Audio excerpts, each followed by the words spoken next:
तो गाइस अभी सबसे ज़्यादा डिमांडेबल टॉपिक यहाँ पर चल रहा था लीनियर प्रोग्रामिंग, राइट। एंड इसको आज हम मतलब इस क्वेश्चन के पहले हमें सबसे पहले इस क्वेश्चन के बारे में जानना होगा कि किस तरीके के क्वेश्चन आते हैं और किस तरीके से हम उनको कर सकते हैं।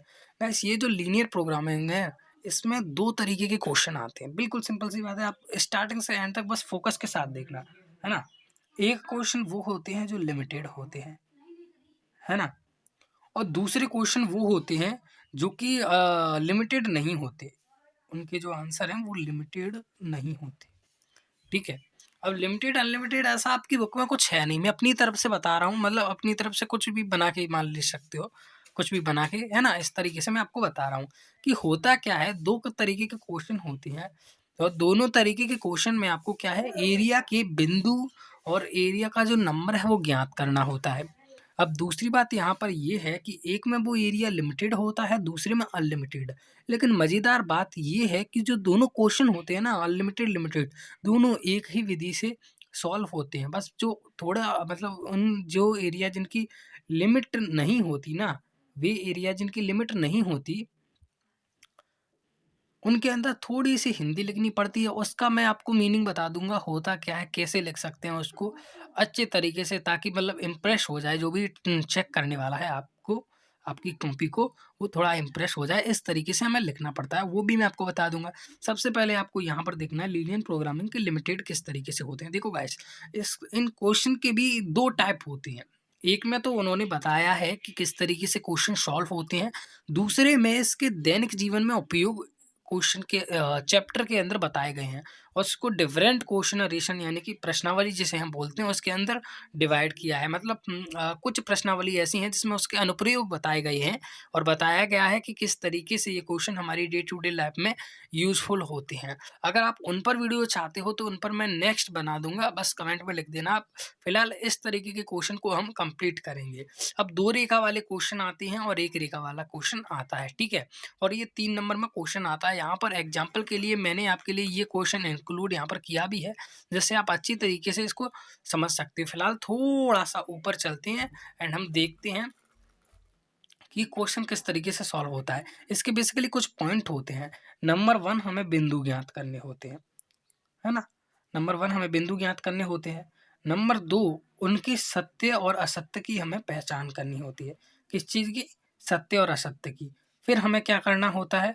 फिर हमें ग्राफ बनाना होता है उनका। ग्राफ बनाना सबसे ईज़ी काम है ना? और चौथा मतलब चौथा कोई प्रोसेस नहीं होता, वहाँ पर तो बस आपको वैल्यू पुट करके जस्ट आंसर को निकालना होता है और इन 4 सरल से स्टेप में आपका क्वेश्चन जो है सॉल्व हो जाता है।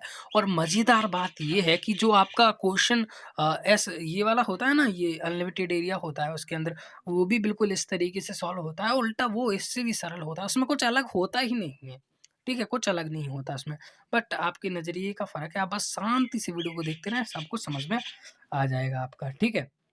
तो अभी आपको मैंने एग्जांपल लिया है, इसके अंदर 2 लाइन वाला भी क्वेश्चन होता है। अगर मैं कोशिश करूँगा इस बार ऐड करने की, अगर नहीं हो पाया तो मैं नेक्स्ट वीडियो में कवर करा दूँगा और नेक्स्ट वीडियो में ज़्यादा टाइम नहीं लगाऊँगा बेसिकली। थोड़ा सेटअप में इस बार टाइम लग गया था, कुछ वीडियो डिलीट भी हो गई थी मेरी यूट्यूब के अंदर से, है ना? थोड़ा-सा लॉस भी हुआ है मेरे को अभी। तो चलिए क्वेश्चन को स्टार्ट करते हैं, ठीक है? ग्राफ बनाना सबसे ईज़ी काम है, उसको लेकर ज़्यादा चिंतित मत हुआ करो। अभी यहाँ पर हमें 2 चीज़ों को पढ़ना होगा, पहले तो है उद्देश्य फलन। कि ये भाई साहब उद्देश्य फलन किस खेत की मूली का नाम है, किस खेत की चिड़िया है। और दूसरा है प्रतिबंध, या फिर जिसे हम व्यवरोध भी बोलते हैं, व्यवरोध भी बोलते हैं। प्रतिबंध या फिर जिसे हम व्यवरोध भी बोलते हैं। अब इसको समझना बहुत ज़्यादा आसान है। उद्देश्य फलन को आप राजा मान लो और प्रतिबंध को आप अपन सेना मान लेते हैं, ठीक है। अब दोनों में बड़ा कौन होता है? ऑफ कोर्स आप बोलोगे राजा संचालन करता है, लेकिन जब बारी आती है मैदान में उतरने की, तो सबसे पहले हमारी सेना जाती है। तो जो पूरा क्वेश्चन है वो करेगा, प्रतिबंध करेगा, विवरोध करेगा, सेना करेगी। और जो हमारा ऑब्जेक्टिव फंक्शन है, इसे क्या बोलते हैं? ऑब्जेक्टिव फंक्शन जो है हमारा, वो हमारा राजा है, उसकी ज़रूरत हमें पड़ेगी लास्ट में, एंड बिल्कुल लास्ट में। तब तक हमारा पूरा काम ये प्रतिबंध करोगा, विरोध करेगा। इसी के आधार पर बिंदु निकलेंगे, फिर बिंदु से सत्य सत्य निकलेंगे। और इतना आसान चैप्टर, मतलब पूरे मैथमेटिक्स में इतना आसान चैप्टर आपने कहीं पर भी नहीं देखा होगा, इस बात का दावा करता हूँ मैं, ठीक है।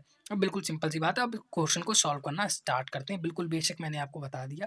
क्वेश्चन दिया है p = 3x + 4y का अधिकतम मान ज्ञात कीजिए। अब जिसका अधिकतम मान ज्ञात करना है होता है वही हमारा क्या होता है, उद्देश्य फलन, ऑब्जेक्टिव फंक्शन।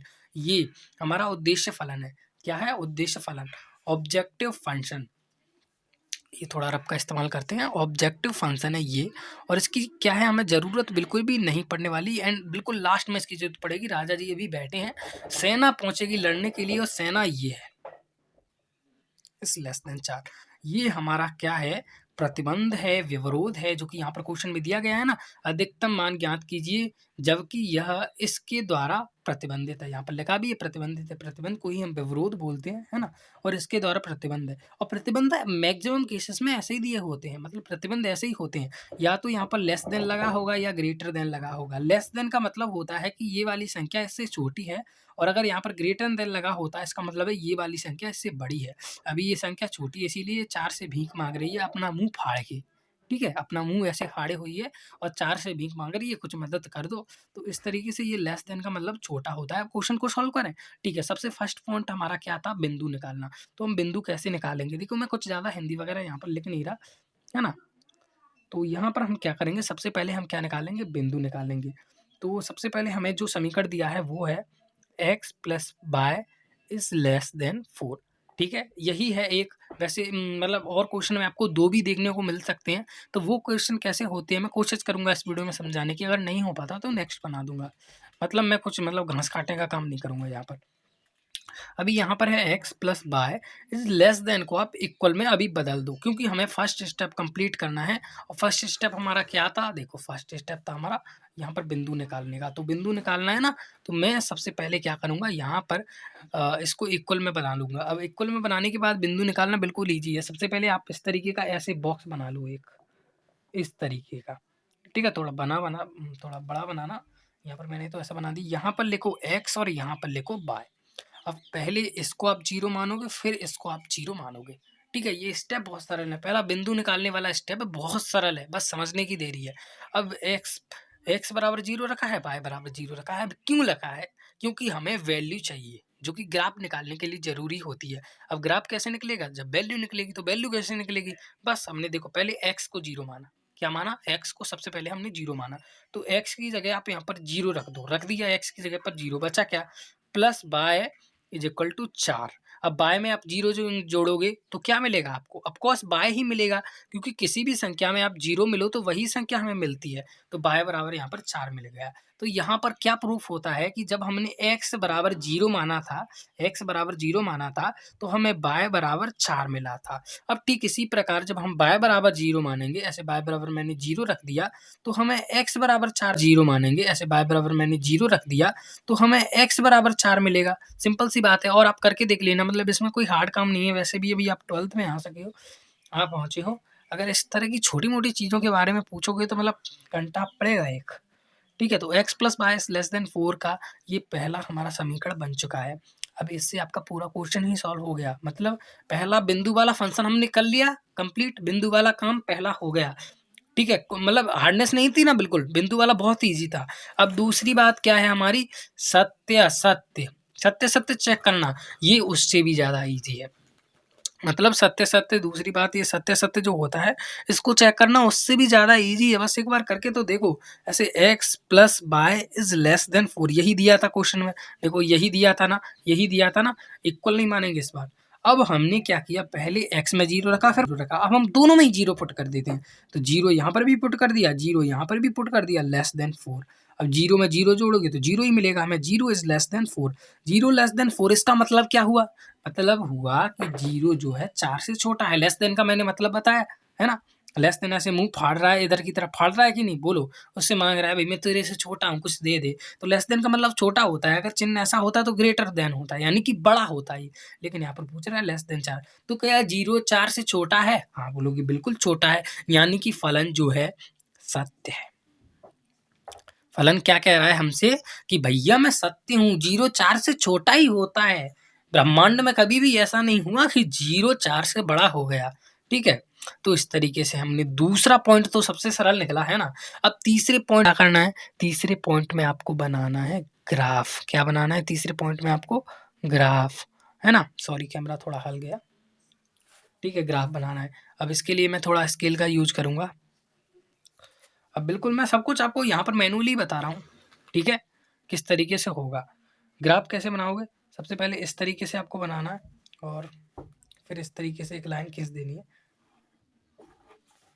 ग्राफ बनाना अब तो आप सीख गए होंगे ना, अगर 12th में आ चुके हो तो इतना तो होता होगा, है ना? लिखने की जरूरत नहीं है बस इसको। तो देखो ये एक्स अक्ष होता है, मैंने भी देखो गलत कर दिया। ये वाला एक्स अक्ष होता है, ये वाला कौन सा अक्ष होता है, एक्स अक्ष। ये वाला होता है बाय अक्ष, ये वाला होता है माइनस के एक्स अक्ष, ये वाला बाय अक्ष होता है। यानी कि ये वाली लाइन जो होती है सीधी वो बाय होती है और ये वाली लाइन जो होती है वो एक्स होती है। इधर एक्स है तो इधर माइनस के एक्स, इधर बाय है तो इधर माइनस के बाय, इस तरीके के ग्राफ होते हैं। अब ग्राफ कैसे क्या समय अभी समझाने का इस सबको नहीं है, क्योंकि ये चीज़ें आपको क्या है बहुत पुरानी चीज़ें हैं और इनका टाइम क्या है अब कंप्लीट हो चुका है। अभी आप ये मत बोलना कि सर अभी समझा दो, है ना? अभी क्या है वो टाइम निकल चुका है कि आपको समझाया जाए। अभी सिर्फ पढ़ने का टाइम है।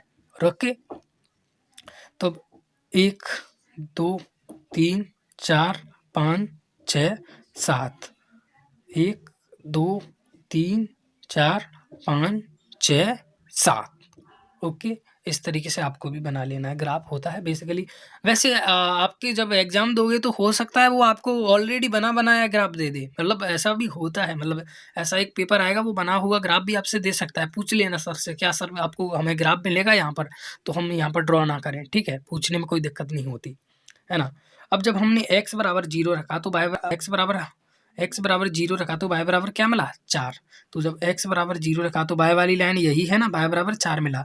1 2 3 4, 1 2 3 4, राइट। अब जब हमने x बराबर 4 रखा तो सॉरी, जब y बराबर 0 रखा तो x बराबर क्या मिला, 4। तो मान लीजिए y बराबर 0 हमने यहाँ पर रख दिया, x बराबर क्या मिला, 4। 1 2 3 4, ये वाला पॉइंट। अब ये 0 0 क्यों है, क्योंकि ये मूल बिंदु होता है, यहाँ पर सब 0 होता है, सब कुछ 0, x भी 0 y भी 0, है ना? तो यहाँ पर हमने क्या रखा, 0। तो अब x और y का फॉर्मेट कुछ इस तरीके से होता है लिखने का, इनका ऐसे लिखते हैं x और y। तो यहाँ पर x हमारा क्या है, 4 है, और y यहाँ पर क्या है, 0 है इस बिंदु पर, है ना? 0 से 4 देखा था ना, 0 से 4, और ये भी क्या है, 0 से 4।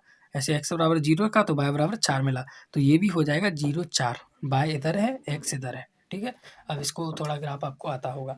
अब क्या है, दो बिंदु हमें मिले हैं, इन दोनों बिंदुओं को इस तरीके से आप लाइन से मिला दो, ठीक है? इस तरीके से आपने लाइन से इसको मिला दिया। अब सिंपल सी बात है, आपका लगभग 99% काम हो चुका है। अभी आपको क्या करना है, मतलब जो भी है, मतलब x plus y is less than 4 या फिर इक्वल लिख देना। तो ये वाला जो समीकरण था इसी की हमने ये लाइन बनाई है। ये वाला जो था प्रतिबंध, जो भी व्यवरोध था, इसी की हमने ये लाइन बनाई है। प्रतिबंध और उद्देश्य फलन व्यवरोध जिसे हम बोलते हैं, है ना? उसको मतलब नाम याद करना इतना भी हार्ड नहीं है, कुछ ज़्यादा है नहीं इसमें। तो इस तरीके से हमने लाइन बना दी। तो हमारा दूसरा मतलब अब हमारे सारे काम कंप्लीट हो चुके हैं। ग्राफ को थोड़ा-सा देखना और है। अभी हमने ग्राफ में क्या देखा था, ग्राफ सत्य था असत्य? प्रफलन सत्य था। सत्य था यानी कि ये मूल बिंदु की ओर है, तो सत्य है यानी कि मूल बिंदु की ओर होगा, ये इधर होगा, तो ये एरिया कवर होगा। एक्स और वाई के अंदर ये वाला एरिया क्या है, कवर होगा, क्योंकि ये सत्य है। अगर असत्य होता तो ये वाला एरिया जाता। अगर प्रत्येक क्वेश्चन में, हर क्वेश्चन में ऐसा ही है, अगर सत्य होगा तो ये वाला एरिया आएगा, असत्य होगा तो ये वाला एरिया आएगा। बस इतना याद रखना, है ना? इससे ज्यादा कुछ है ही नहीं, बस प्रश्नावली में यही है। 2-4 क्वेश्चन खुद से कर लो, मतलब सब कुछ आपका इजी हो जाएगा। बिल्कुल मैथ करने में फिर आपको मजा आएगा।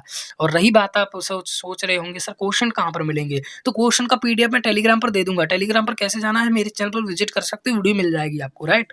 और वरना डिस्क्रिप्शन में भी दे दूंगा, चेक कर लूंगा, अगर भूला नहीं तो दे दूंगा, ठीक है?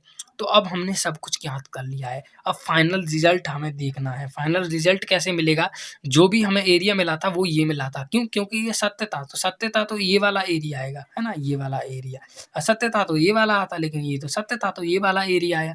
अब ये वाला एरिया किन किन पॉइंट पर घिरा है, सर ये रहा, ये रहा, ये रहा, ये रहा, ये रहा, तो क्या सारे पॉइंट निकाले? बिल्कुल नहीं। जो पॉइंट लाइन क्रॉस हो रही है वहां पर आपको बस मिला देना है। यहाँ जैसे कि यहाँ पर एक लाइन ऐसे है, ये ऊपर की तरफ, और एक लाइन ऐसे है, तो ये दोनों क्रॉस हो रही हैं यहाँ पर, तो इसको मिला दिया, है ना। ये पॉइंट ले लिए 0,4, ठीक है। और एक देखिए एक्स अक्ष वाला ये लाइन ये है और एक लाइन ये जा रही है, यहाँ पर क्रॉस हो रही है। ये पॉइंट कौन सा, 4,0, है ना, अभी हमने लिखा था, राइट। और एक्स अक्ष ऐसे या वाई अक्ष ऐसे है, ये दोनों क्रॉस हो रहे हैं, तो 0,0, ठीक है। इनको हम बोलते हैं कोणीय बिंदु। क्या बोलते हैं, कोणीय बिंदु। आप लिखा ना कोणीय बिंदु, CN, है ना, इस तरीके से लिखा ना को, और बी भी लिख सकते हो, कोणीय बिंदु पूरा भी लिख सकते हो, कोई बात नहीं है। और ऐसे ही नहीं लिखना, आपको क्या है, एक बॉक्स बना लेना है अच्छी तरीके से, इस तरीके से, है ना। इस तरीके से अभी मैं बना नहीं पा रहा हूँ यहाँ पर स्पेस के प्रॉब्लम के कारण, है ना। इस तरीके से आपको बना लेना, इस तरीके से इसको बंद कर देना फूला, जिस तरीके से बना था ना। अब यहाँ पर हमें फलन लिख लेना है जो भी हमें दिया गया था ना, एक्स प्लस बाय, सॉरी राजा, मतलब प्रतिबंध का तो बहुत यूज हो गया, बेचारे राजा बैठे हैं। अब राजा आप भी आ जाओ, कहाँ पर थे राजा हमारे, ये रहे क्वेश्चन में। ये क्या बोल रहे हैं, P is equal to 3x plus 4y, P is equal to 3x plus 4y। क्या बोलते राजा, P is equal to 3x plus 4y। बस सब वैल्यू फुट करो, मैंने बोला ये वाला x होता है, ये वाला y होता है, यहाँ पर लिखा था। बस सब वैल्यू फुट करो, मैंने बोला ये वाला x होता है, ये वाला y होता है, यहाँ पर लिखा था ना। यहाँ पर भी इस तरीके से बिंदु लिखे थे, ये वाला x होता है, ये वाला, बस पुट कर दो ऐसे। 3x प्लस 4y 3, इसमें यहाँ पर x की जगह पर 0 है, पुट करो, प्लस 4, y की जगह पर 4 है, ठीक है। तो क्या मिला, 3 0, तो ये तो 0 हो गया, 4 चौके 16 होता है, सॉरी आपको दिख ही नहीं रहा, है ना। यहाँ पर 3x प्लस 4y था ना, x की जगह पर हमने 0 पुट कर दिया, y की जगह पर 4, ये है x, ये है y, तो 3 0 या 0 हो गया, 64, ये हो गया 16, आ गया हमारा 16, राइट। अब यहाँ पर है 4,0, ये x होता है, ये y होता है, अभी मैंने आपको बताया। तो x की जगह आप 4 रखोगे तो 4 ये हो जाएगा 12, और रही बात इसकी, तो ये 0 का मल्टीप्लाई करोगे तो ये तो 0 ही हो जाएगा, सिंपल सी बात है। यहाँ पर है 0 और 0, तो x की जगह भी 0 रखो, y की जगह भी 0 रखो, 3 0 या 0, 4 0 या 0, यानी कि ये टोटली 0 हो जाएगा।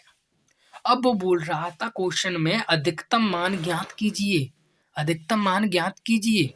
तो यहाँ पर अधिकतम मान क्या निकल के आया है हमारा, कौन सा है इन तीनों में से अधिकतम कौन सा है। अब बोलोगे सर ये है 16 सबसे ज्यादा, इतने भी गधे नहीं है हम, है ना, इतने भी गधे नहीं है।